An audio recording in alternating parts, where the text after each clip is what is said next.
అందరికీ నమస్కారం అండి. వెల్కమ్ టు శ్రీరామ్ వాస్తు మరియు జ్యోతిషానికి స్వాగతం అండి. ఈరోజు సింహ లగ్నానికి శుభగ్రహాలు మరియు పాపగ్రహాలు ఏంటివో ఇప్పుడు మనం వివరంగా తెలుసుకుందాము.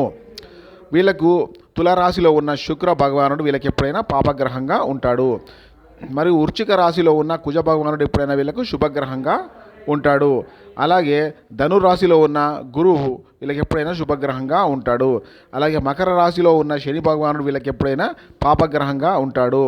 అలాగే మేషరాశిలో ఉన్న కుజ భగవానుడు ఎప్పుడైనా వీళ్ళకి శుభగ్రహంగా ఉంటాడు.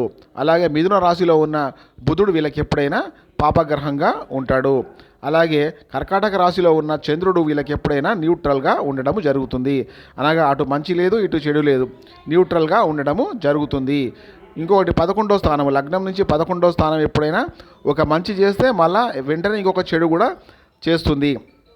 అనగా సింహరాశి వాళ్ళకి అంటే మూడో స్థానంలో ఉన్న శుక్రుడు అనగా వీళ్ళకి ఎప్పుడైనా దశ అంతర్దశలలో వీళ్ళకు శుక్ర అంతర్దశకి ఇట్లా వచ్చినా లేకపోతే శుక్ర మహర్దశలో వీళ్ళకు ఇబ్బందులు కలుగుతాయని అర్థము. అప్పుడు వీళ్ళు చాలా జాగ్రత్తగా ఉంటే సరిపోతుంది. మరియు 5వ స్థానంలో ఉన్న గురువు అంటే వీళ్ళకి గురు మహర్దశ వీళ్ళకి చాలా బాగా యోగిస్తుందని అర్థము. అలాగే కుజ మహర్దశ కూడా వీళ్ళకు చాలా బాగా యోగిస్తుంది.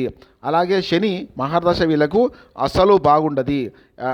వీళ్ళకు అసలు తీరని కష్టాలన్నీ శని మహర్దశలో వీళ్ళు చూడడము జరుగుతుంది. ఎందుకంటే సూర్య భగవానునికి శని భగవానునికి ఎప్పుడైనా విరోధం ఉంటుంది.